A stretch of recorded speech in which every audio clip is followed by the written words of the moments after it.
Nestled on the outskirts of a mid-sized American city, Sycamore Heights was a picturesque neighborhood of winding roads lined with maple and sycamore trees.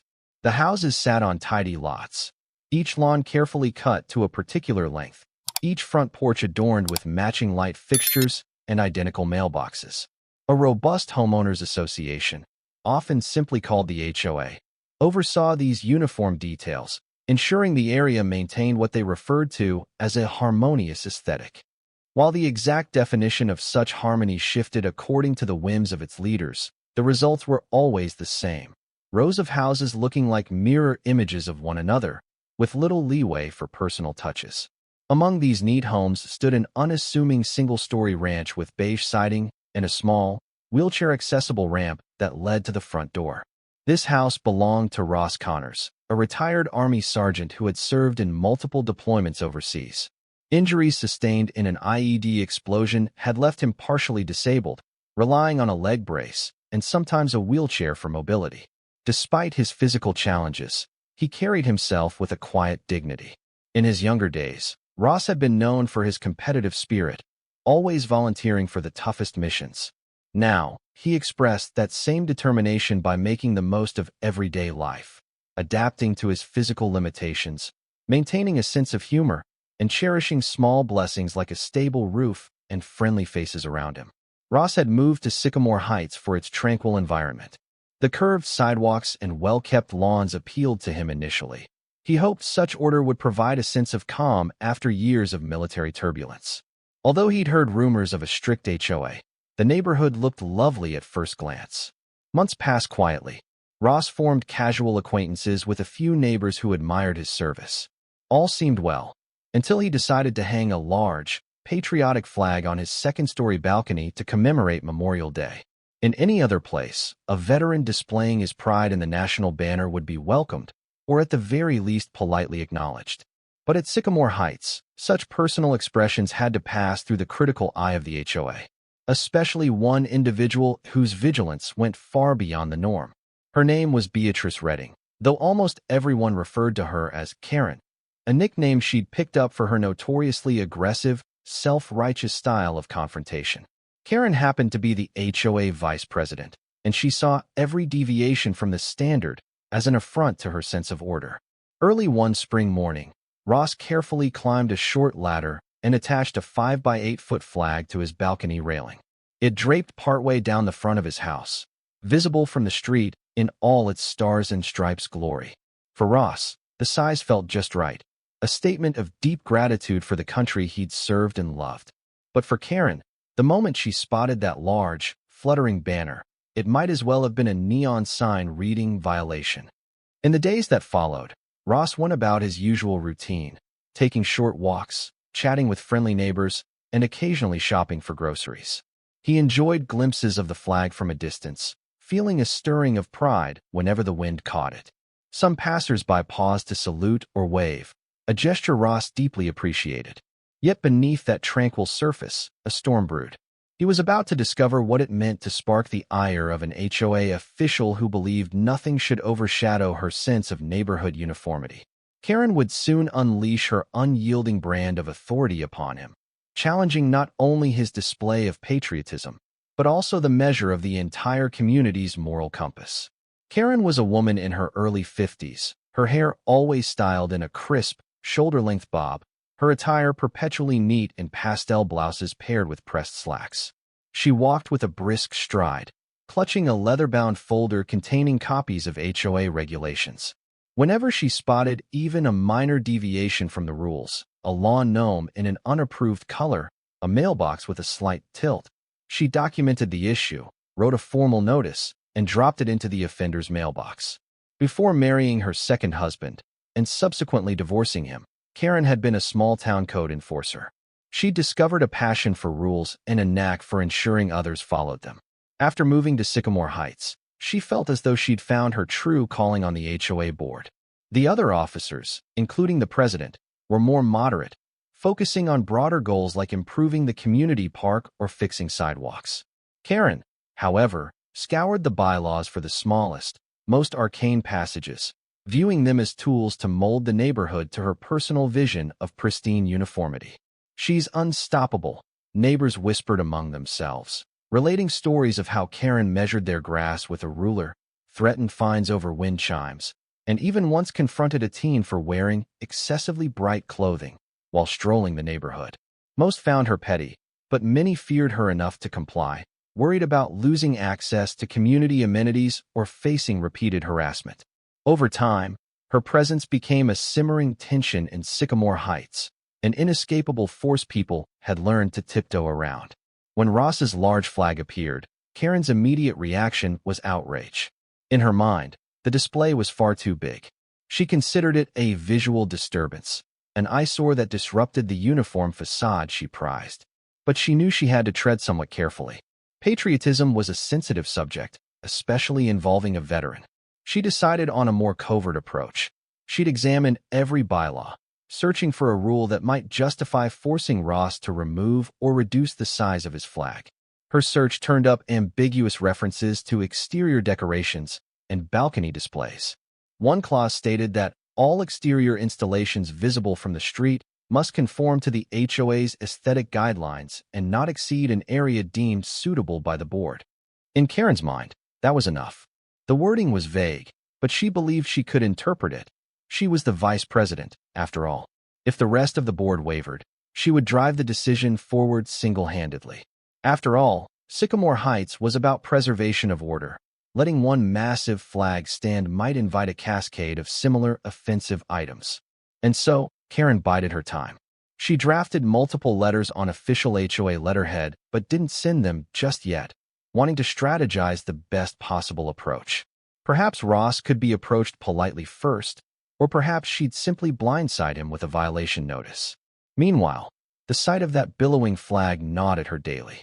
She felt it overshadowed the carefully coordinated paint colors of the houses, creating a visual dissonance. No matter how patriotic the symbolism might be, Karen's overriding concern was uniformity, and she was determined to see it enforced. Ross, for his part, was blissfully unaware that he'd become the target of Karen's scrutiny. He continued adjusting the angle of his balcony flag each morning to let it catch the breeze just so. Little did he realize that this small act of pride in his service would soon trigger a confrontation that would shake the entire community's view of what was right and wrong. One late afternoon, Ross arrived home from a doctor's appointment to find a stark, white envelope stuck to his front door. The HOA logo was printed at the top, and the text read, "Notice of potential violation. Dear Mr. Connors, it has come to our attention that your recently installed balcony flag exceeds the acceptable dimensions for exterior decorative items. To maintain Sycamore Heights' cohesive appearance, we request that you remove or replace it with a smaller version. Please contact the HOA office within 7 days to confirm compliance. Sincerely, HOA Vice President, Karen." Ross felt his stomach drop. This was the first he'd heard of any limitation on flag size. Brows furrowed, he walked inside and turned on his reading lamp, re-examining the letter. He was well aware that the HOA had rules about paint colors and yard ornaments, but he'd never imagined a regulation restricting an American flag, especially given his status as a disabled veteran. The letter provided no specific clause or measurement, only a vague mention of acceptable dimensions. Where had that come from? He picked up his phone and dialed the number for the HOA office. A recorded message played, stating that office hours ended at 4 p.m., and it was now close to 5:30 p.m. Ross sighed, deciding to email them instead. Over the next hour, he composed a polite but firm message. Subject: Notice of potential violation, flag. Hello. I received a notice regarding my balcony flag. As a veteran, I'm proud to display our nation's flag, and I wasn't aware of any specific size limit. Could you please direct me to the bylaw or guideline that states acceptable dimensions? I'd like to review it before taking any action. Best regards, Ross Connors. He hit send, simultaneously perplexed and annoyed. Late that evening, he mentioned the incident to a friendly neighbor, Elena Cruz, who often dropped by to chat. She was appalled. "You have every right to fly that flag," she exclaimed. "We've had smaller flags all over the neighborhood for years. No one's ever been cited. Why is Karen picking on yours?" Ross shrugged. "Maybe it's because mine is bigger?" He noted that it was indeed larger than the typical garden flags people planted in flower beds. But was that truly a problem? Elena shook her head in disbelief. That woman has gone off the rails too many times. Don't let her intimidate you. Ross nodded, though the worry continued gnawing at him. The last thing he wanted was a protracted fight with the HOA. He just wanted to go about his life in peace. Little did he realize, Karen had only begun her campaign. The polite notice of potential violation was her opening salvo. She intended to escalate the matter until Ross either caved to her demands or faced the consequences of defiance. The following day, Ross checked his email repeatedly but received no response from the HOA. Determined to resolve the issue amicably, he decided to pay an in-person visit to the community office. Navigating the short distance using his leg brace, he arrived at a compact, single-story building near the neighborhood's front entrance. The walls were decorated with photos of Sycamore Heights under various seasonal backdrops, a gentle marketing attempt to highlight the development's beauty. Karen's presence, ironically, was nowhere to be seen in those curated pictures. At the front desk, a timid assistant named Rachel asked if Ross had an appointment. Not exactly, Ross admitted. But I received a notice from the HOA about my flag, and I'd like clarification. Rachel glanced at her computer screen. Oh, yes, Miss Karen mentioned something about that. Let me see if she's available. A few minutes later, Karen emerged from an office in the back, wearing her usual pastel outfit. She held a folder labeled Flag Violation. Her expression was frosty but professional. Mr. Connors, she said, motioning for him to follow her to a small meeting room. Once inside, she gestured for him to sit, though she remained standing. Ross lowered himself into a chair, leg brace faintly squeaking as he moved. Karen opened the folder. As you're aware, Sycamore Heights has standards for external displays. Your flag, measuring 5 by 8 feet, surpasses what we typically allow. Smaller flags, like those placed in flower pots or near front doors, are usually fine. But a large flag draping from the balcony is visually disruptive. Ross felt his temper flare, but tried to maintain composure. I'm not aware of any bylaw specifying the maximum dimension. Could you point me to the exact rule? He half expected Karen to produce a printout or read from official text. Instead, she tapped a single paragraph that basically gave the HOA board broad authority to reject unsightly or unreasonably large decorations that disrupt the aesthetic harmony of the development. He read it twice. This is incredibly vague. It doesn't mention flags or measurements. Karen shrugged, her tone clipped. The board can interpret that paragraph, and we interpret your flag as unreasonably large. Ross drew a breath. Ma'am, with all due respect, I served in the Army for almost 2 decades. I was injured in service to this country. This flag is an expression of my patriotism. One reason I purchased a house here. To enjoy freedoms I nearly died protecting. Are you really telling me that a piece of cloth representing everything I fought for is disruptive? Karen pursed her lips. I appreciate your service, but personal sentiments can't override the guidelines. This is a residential area, not a personal statement zone. We request you remove it within 7 days or reduce it to a smaller version, say 2 by 3 feet. Ross felt his hands clench into fists. He recognized her tactic, a veneer of polite language wrapped around an absolute refusal to compromise. He forced himself to speak calmly. I'm not taking it down. I'll appeal to the rest of the board if I have to. Karen's eyes narrowed. That's your right. But ignoring an HOA notice usually leads to fines or further action. I'd hate to see it escalate. Her words carried a subtle threat. Without another word, Ross pushed himself to stand, leaning on the chair for balance. He nodded once, turned, and walked out. The tension in his chest felt heavier than any physical strain. As he limped back to his car, he realized this was no ordinary dispute. It was a clash of core principles. Karen's quest to keep the neighborhood uniform and his own unwavering conviction to honor the flag he defended with his blood and sweat. And the battle, he sensed, was only just beginning. News of Ross's predicament spread rapidly through the neighborhood grapevine. A few neighbors who'd seen the large flag began asking him if it was true that the HOA wanted it removed. Word reached older veterans living a few streets away, who had their own smaller flags hanging by their porch lights.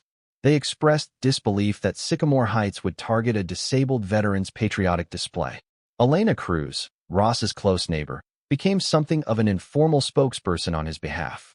She told the story to anyone who would listen, highlighting Ross's service and the flag's significance. "He's not harming anyone," she insisted. "And that balcony is his private property, anyway." Many residents, hearing about the harassment, felt anger flare. Though some had previously caved to Karen's demands over minor issues, the spectacle of punishing a war veteran for displaying the flag struck a nerve. A handful of neighbors approached Ross, offering to speak in his defense at the next HOA meeting. Ross appreciated the growing support, but remained uneasy. He'd never wanted to be the center of controversy.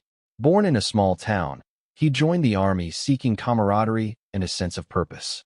Even as he carried the scars of war, he cherished any semblance of normalcy. Now, he found himself cast as a reluctant hero in a suburban power struggle. "I just want to keep the flag up," he confided in Elena one afternoon. "I'm not looking to stir up trouble." Elena, determined to help, proposed the idea of a neighborhood petition. "Let's gather signatures from residents who believe the flag should stay. That way, the board sees it's not just one or two people. There's a whole community that supports you." Ross hesitated, wondering if he wanted that level of attention, but eventually agreed. If push came to shove, a united front might be the only way to neutralize Karen's agenda. As word spread, Karen caught wind that some residents were organizing in Ross's favor. She rolled her eyes at the notion, convinced that emotional appeals would not supersede the HOA bylaws. In her mind, the matter was simple. The flag was too large, therefore it must go. She prepared her own strategy, organizing a decorum subcommittee that would highlight all the ways large banners or signs could tarnish the neighborhood's visual harmony. She'd even snapped photos of Ross's balcony from multiple angles, planning to show them at the next meeting as proof of its intrusive presence. The lines were drawn. Each day, the tension mounted, swirling around one piece of fabric that represented far more than just color and stripes. For Ross, it symbolized memories of brothers in arms, the legacy of countless soldiers, and his own struggle to reclaim a normal life after war. For Karen, it was a glaring eyesore, an affront to her meticulously calibrated environment. Neither seemed likely to back down, leaving the rest of the neighborhood bracing for the next inevitable clash. The next HOA meeting took place in the community center, a modest hall with rows of folding chairs set up facing a small raised platform where the board members sat. Karen arrived early, setting out a tripod with enlarged photos of Ross's flag. Meanwhile, Ross came in through a side door, assisted by Elena and followed by a small group of supportive neighbors. A low hum of chatter filled the room as more residents trickled in, many out of sheer curiosity. By the time the meeting started, nearly every seat was taken, a turnout far larger than usual. Gary Nichols, the HOA president, called things to order. After a few routine items on landscaping budgets and mailbox repairs, the agenda turned to the flag situation. Karen cleared her throat, stepping to the microphone. Her posture was upright, with an air of authority. "Fellow residents," she began, "we have a duty to preserve the visual and aesthetic standards of Sycamore Heights. I regret that a certain balcony display has caused quite the stir, but we must adhere to our guidelines. A large banner or flag draped from a second-story railing is beyond the scope of acceptable decor." She gestured to the photos on the easel, which showed Ross's balcony from various angles.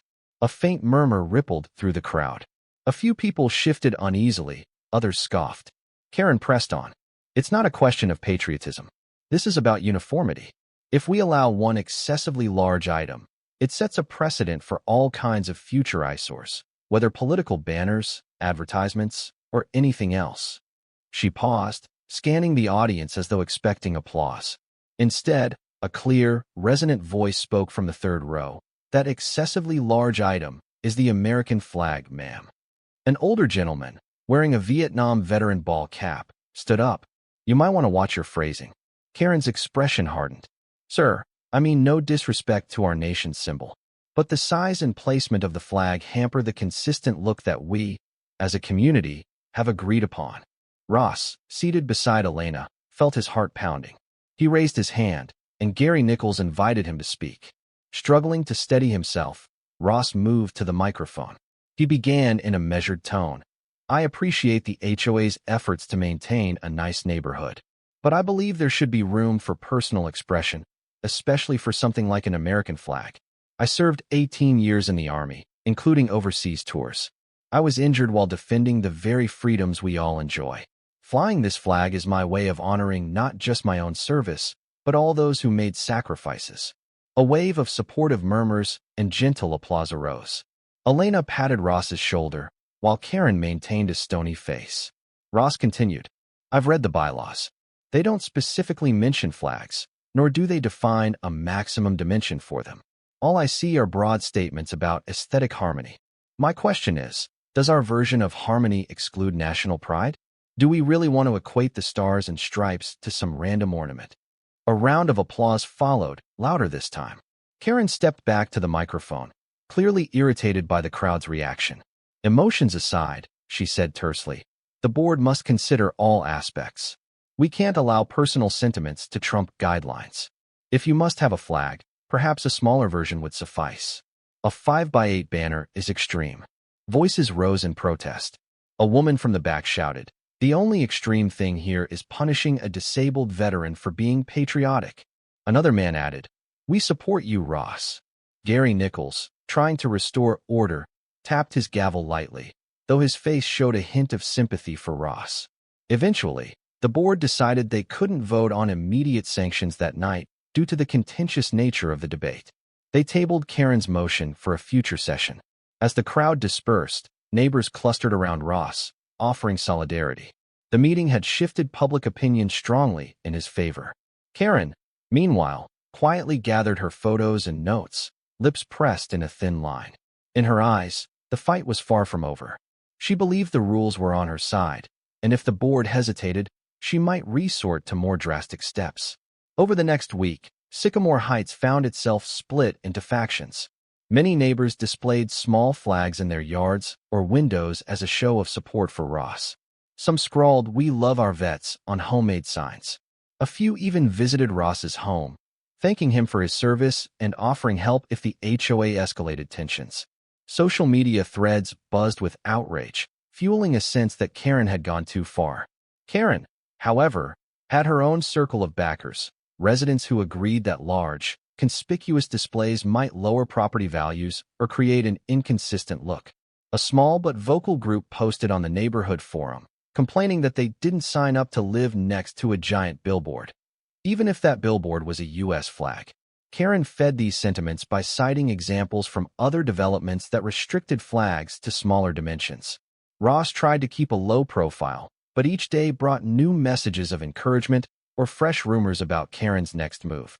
Elena often found him pacing in his living room, anxious about potential retaliation. "You heard how she confronted Mr. Alvarez last year, right?" Elena would remind him. "She can be relentless. I wouldn't put it past her to do something impulsive." Sure enough, one afternoon, Karen showed up outside Ross's home while he was watering the potted plants on his front porch. She didn't step onto his property, but stood on the sidewalk, arms folded. The large flag rippled overhead, as if challenging her to act.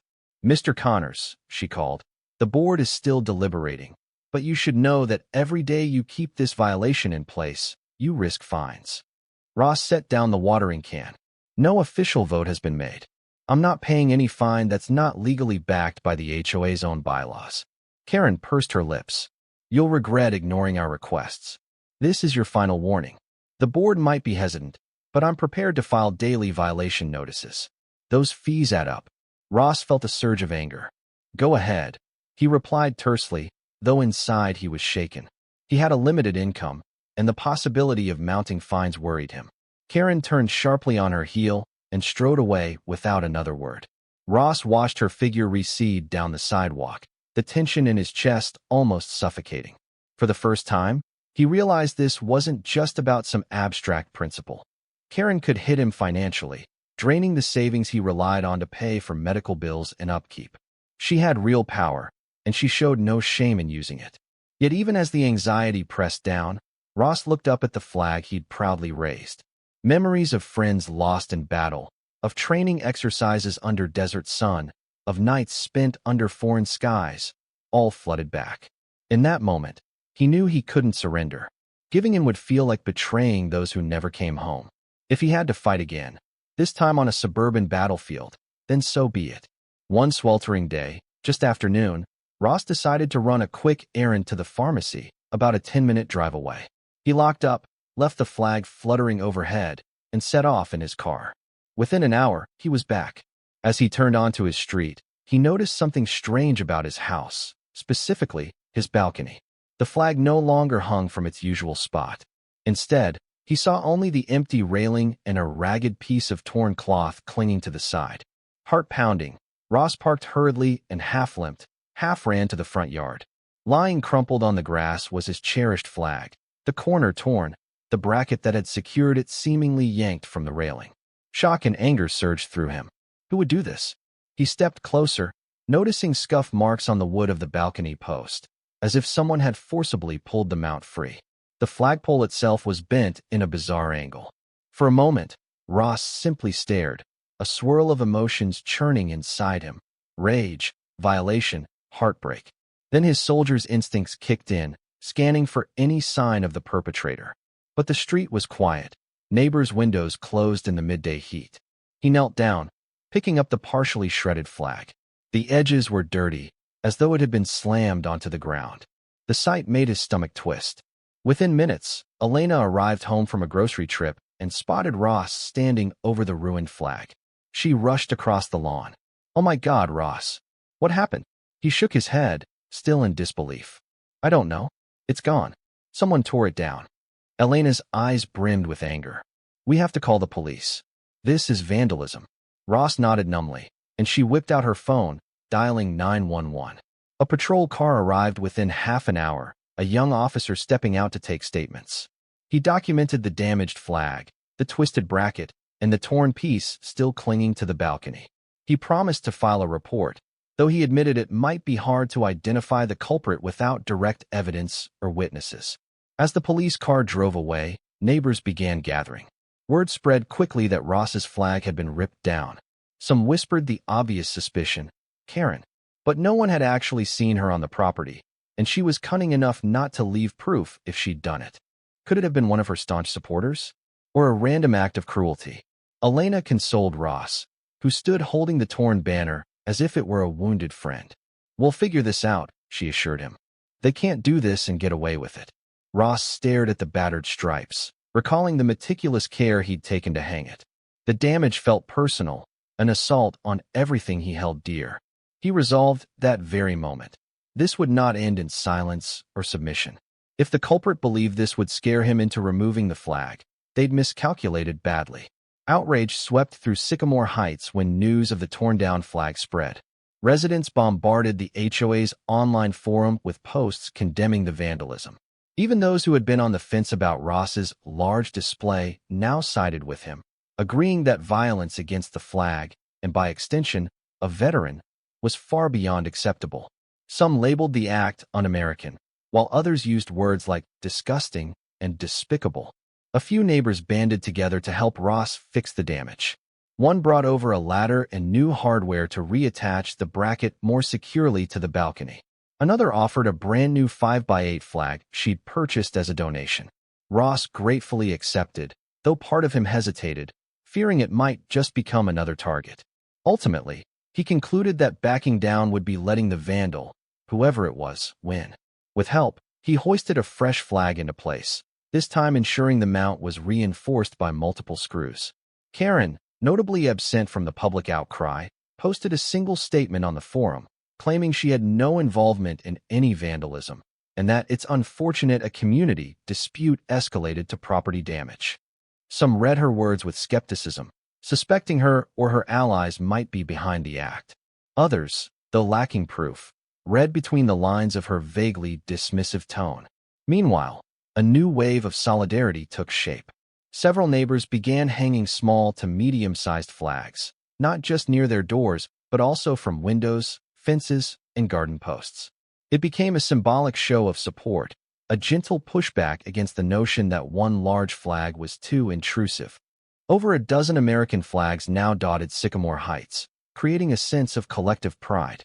Ross, touched by these gestures, felt a renewed sense of belonging in a community that had been so carefully policed by Karen's iron will. Elena and others organized a makeshift flag vigil, meeting on Ross's lawn one evening. They lit candles, prayed for unity, and voiced gratitude for veterans. Some neighbors tearfully recounted how their own family members served. Ross, moved to see so many gathered, thanked them for standing by him. "I never wanted a conflict," he said quietly. "But your support means everything right now. I can't stand alone if the HOA pushes me further, and it's comforting to know you're here." The local newspaper got wind of the story and sent a reporter who snapped photos of Ross's new flag swaying above the crowd of supportive residents. The next day, an article titled "Flag Torn Down in Suburban HOA Clash" ran on their website, describing Ross's veteran status and hinting at a neighbor known for strict enforcement. The story sparked a flurry of online comments, with many praising Ross's perseverance while lambasting the unknown vandal. Pressure began mounting on the HOA to show a measure of humanity rather than nitpicking. Karen, for her part, stayed silent. Some wondered if she felt shame or if she was merely recalculating her approach. In truth, she was furious that the incident had transformed Ross into a sympathetic figure in the public eye. She believed the real issue, community standards, was being overshadowed by emotional theatrics. If the board wouldn't act, she might have to resolve the matter herself. After all, she had never backed down from what she deemed an eyesore or threat to uniformity. Amid the swirling tensions, Ross found small moments of solace. He established a daily routine of caring for his newly rehung flag, checking the bracket, adjusting the angle, and ensuring it was always well illuminated at night, as per flag etiquette. Each time he looked at it, a surge of pride mixed with apprehension. Would someone try to tear it down again? His physical injuries, too, reminded him daily of fragility. Some mornings, his leg pain was so intense it took him extra minutes to move around. Yet he told himself that every ache was a sign he was still alive, capable of fighting for what he believed in. At times, the mental strain weighed heavier than the physical, knowing that neighbors like Karen stood poised to undermine his sense of security. Behind the scenes, the HOA board scheduled another meeting to decide the flag dimension policy. Karen pressed for a formal rule limiting balcony displays to a smaller size.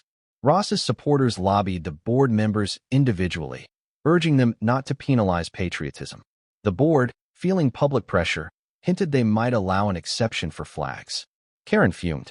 She drafted a memo describing how large flags could lead to visual pollution, degrade property values, and open the door for other, massive, unsightly banners. Days before the meeting, Ross received a typed letter in his mailbox with no return address. It read, "Remove that eyesore or else. You've been warned." The words, stark and threatening, sent a chill down his spine. He showed Elena and a few other neighbors, who urged him to alert the police again. The officer he contacted noted the intimidation but acknowledged without a suspect there was little they could do beyond patrolling the area more frequently. Ross tried to maintain a brave face, but the combination of vandalism, threats, and ongoing harassment took its toll. Some nights, he found himself unable to sleep, replaying scenes from the war, swirling them with visions of someone creeping onto his balcony with wire cutters. He reminded himself that he was no stranger to threats, having faced far worse under enemy fire. Still, war had been fought on foreign soil. This was his home, where he was supposed to feel safe. Meanwhile, Karen worked behind the scenes, fueling any negative sentiment she could find. She convinced a handful of residents to file complaints about the too large flag, implying it overshadowed the street view or overshadowed neighboring balconies. She planned to present these at the upcoming HOA board meeting, painting a picture of widespread dissatisfaction, despite the fact that the majority of neighbors opposed her stance. Her cunning approach might have worked if not for the tide of public sentiment shifting strongly in Ross's favor. But Karen believed that enough legalistic talk would eventually trump emotion. The stage was set for a dramatic confrontation at the next HOA meeting, a pivotal moment that would decide whether Sycamore Heights valued the uniform lines of its skyline over the heartfelt expression of one of its wounded soldiers. The question lingered: how far would Karen go to enforce her will, and how many neighbors would stand with Ross if the board caved?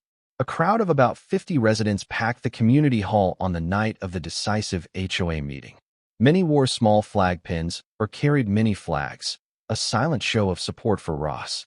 Karen arrived with her folder of evidence, photos, alleged complaints, and a typed draft of a new bylaw limiting flags to 3 by 5 feet. She avoided eye contact with the throng, walking briskly to the front table. Gary Nichols, the HOA president, opened the proceedings. He briefly addressed the usual topics: budget allocations, landscaping schedules. Then came the main event: discussion on proposed flag size regulation. Karen claimed the microphone. Her tone was firm, words carefully chosen. "We have a responsibility to keep Sycamore Heights' appearance orderly. Excessive displays, whether flags, banners, or anything else, create an inconsistent, even jarring environment. I have here statements from multiple residents who find large flags overbearing. As a compromise, I propose we allow flags up to 3 by 5 feet, but no larger." She handed copies of her draft to the board. A subdued hush fell. Gary Nichols tapped his pen. "Thank you, Ms. Karen. We'll hear other viewpoints now." Ross, already seated near the front, rose slowly, aided by his cane. The room quieted as he stepped to the microphone. "My name is Ross Connors, retired sergeant. Let me first say how grateful I am for the neighbors who've supported me through these last few weeks. You all know I'm no troublemaker. I came here for peace. But I'm not about to accept a rule that basically punishes me for flying the flag I fought under." A wave of applause erupted, forcing Gary to gavel lightly to maintain order. Ross continued, voice carrying a subdued fervor. "MS. Karen calls my flag excessive and jarring. Well, war is jarring, ladies and gentlemen. Service to our country is no small matter. This isn't a random decorative choice. It's a statement of gratitude, a memorial to the fallen, and a daily reminder that freedom isn't free." He cleared his throat, struggling with a wave of emotion. "Not long ago, someone tore my flag down, damaging it. I replaced it because surrendering felt wrong. Now, do we really want to be the neighborhood that fines veterans for flying the stars and stripes? Do we want that kind of reputation?" Another round of cheers, some people even rising to their feet. Karen stayed rigid, face growing taut at the sight of so much support for Ross. She spoke again, raising her voice over the clamor. "This isn't about patriotism, it's about consistency. No single property owner should overshadow others. If we let a 5 by 8 flag remain, next we'll see monstrous banners, and the uniform look we invested in will vanish. We have rules for a reason." From the back, a man wearing a Korean War veteran cap shouted, "We love that flag. Don't you dare reduce it to some puny token." Applause again thundered through the hall. Gary Nichols allowed each side to talk a bit more, but it became clear the majority in attendance opposed Karen's motion. Finally, the board members, 5 in total, whispered among themselves, conferring. After a few minutes, Gary took the mic. "Thank you for your patience. This is obviously a passionate topic. At this point, the board feels that adopting a strict dimension limit for flags is unwarranted and would likely cause more division than unity. Therefore, we decline Ms. Karen's proposal for the new regulation." The crowd erupted in cheers. Karen's face flushed. She tried to protest, but Gary raised a hand. "We can revisit if future issues arise, but for now, no new restriction will be put in place." He turned to Ross. "Mr. Connors, we appreciate your service. This board sees no compelling reason you can't keep your flag as is." Ross closed his eyes, relief washing over him. The months of anxiety seemed to ease. Neighbors clapped him on the back, many offering handshakes and high fives. Karen, meanwhile, hastily gathered her documents, shooting Ross a final glare before slipping out a side door. She had lost the official fight, but no one doubted her willingness to strike back in other ways. In the days that followed, an air of celebration settled over Sycamore Heights. Ross's large flag continued to wave proudly, and more neighbors than ever displayed smaller flags in their yards, as though echoing the board's decision that patriotism should be welcomed. Some even joked about calling the neighborhood Flag Lane because of the sudden proliferation of red, white, and blue. Yet Karen fumed. She believed the board had capitulated to emotional appeals, ignoring the clear standard she'd tried to uphold. Her power seemed diminished. Few took her minor citations seriously now, especially after the vandalism fiasco. Her frustration came to a head one bright afternoon when she spotted Ross outside, chatting with Elena on his front lawn. That enormous flag loomed overhead, fluttering as if mocking her defeat. Unable to contain her rage, Karen marched across the street. She didn't bother with subterfuge or polite warnings this time.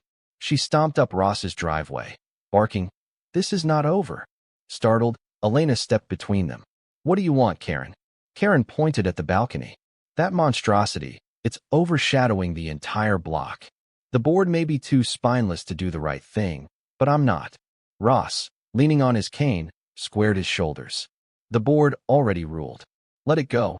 Karen's eyes flashed with a near-manic intensity. "No, I refuse. We're a respectable community, not a carnival ground." In a sudden, explosive move, she pushed Elena aside and dashed around the side of the house, aiming for the exterior stairs that led to Ross's balcony. Elena yelled, "Karen, stop. You can't trespass." Ross tried to follow, but his disability slowed him. He called out, "Don't you dare go near my flag." But Karen was already out of sight, climbing with a fervor. Heart pounding, Ross limped as fast as he could, leaning on the porch railing. What happened next felt almost surreal to those who witnessed it. Karen emerged onto the balcony and grabbed the bottom edge of the giant flag. With a ferocious yank, she began pulling it off its mount. The metal bracket groaned under the strain. Bits of hardware snapped. The strong cloth tore in her grip, but she kept pulling until the entire flag came free, pole and all. She hurled it over the balcony railing, sending it tumbling to the lawn below. Elena shrieked in horror. Neighbors across the street gasped, some fumbling for their phones to record. Ross reached the base of the stairs just in time to see his beloved flag land with a heavy thud at his feet. Karen remained on the balcony, breathing hard, as if uncertain of her next move. Then, as if doubling down on her madness, she shouted, "It's too big," and stepped back inside the open balcony door. She descended, marched across the yard, and kicked the fallen flag aside, leaving a muddy footprint on the stars. Ross stared, trembling with fury and disbelief.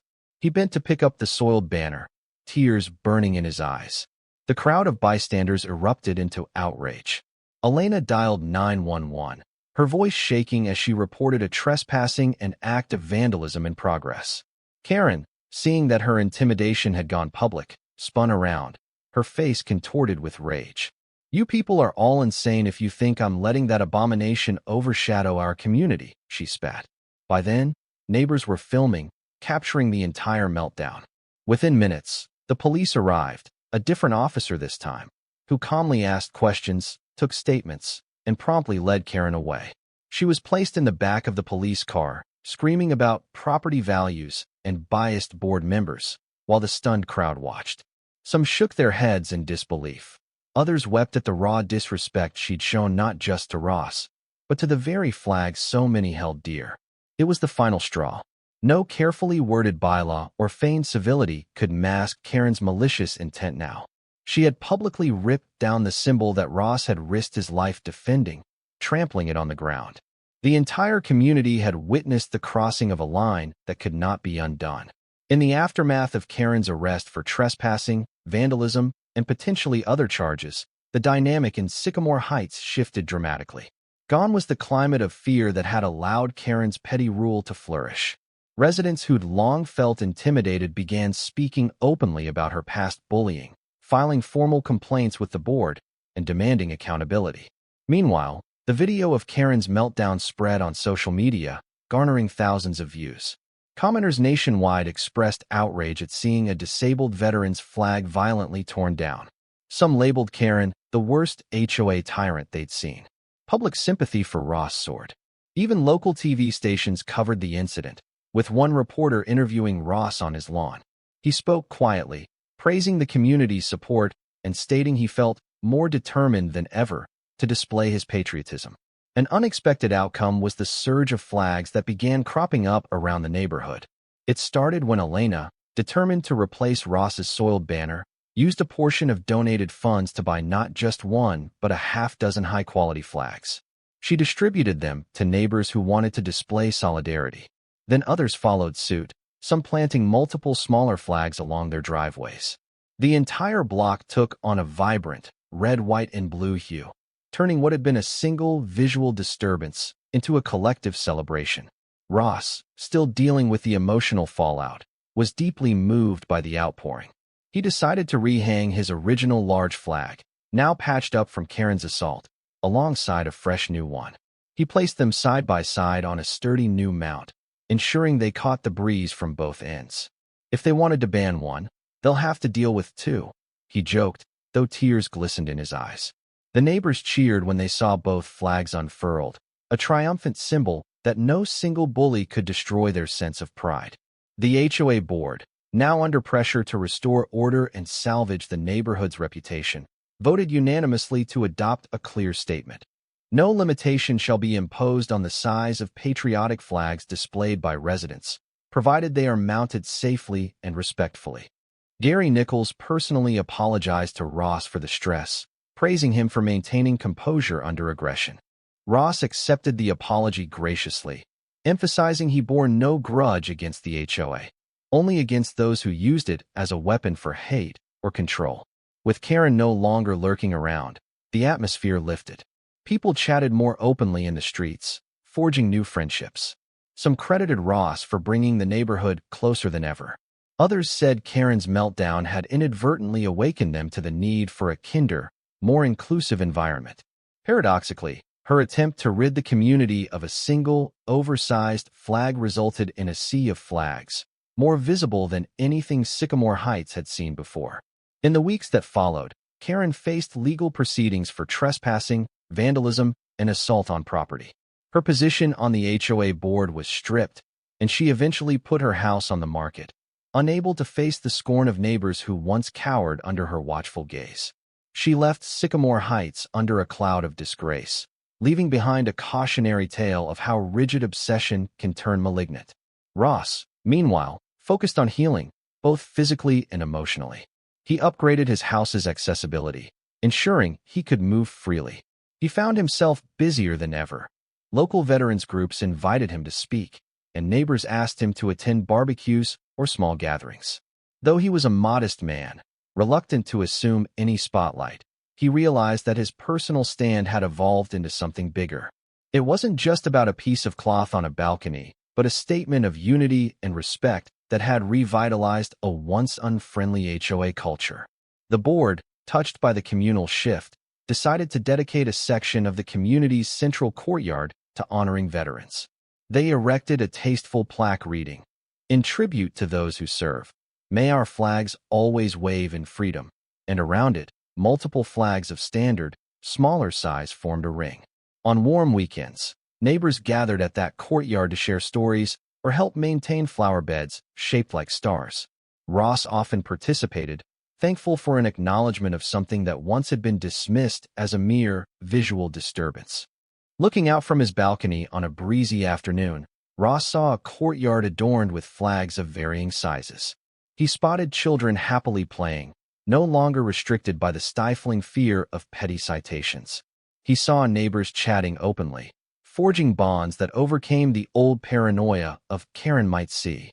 Most importantly, he glimpsed his own large flags, gently swaying, a testament to perseverance. Where once he'd felt alone in a quiet fight, now he felt the warmth of an entire community behind him. His phone buzzed. It was Elena, inviting him to an impromptu gathering by the courtyard plaque. "We're all heading over," her text read.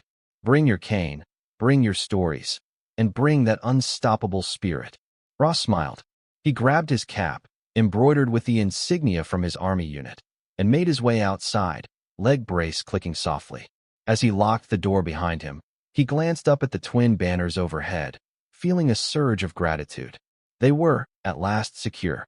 Sycamore Heights, once overshadowed by petty tyranny, had been transformed by an unlikely catalyst, a large, defiant flag, representing the courage of one disabled veteran and the spirit of neighbors who refused to bow to callousness.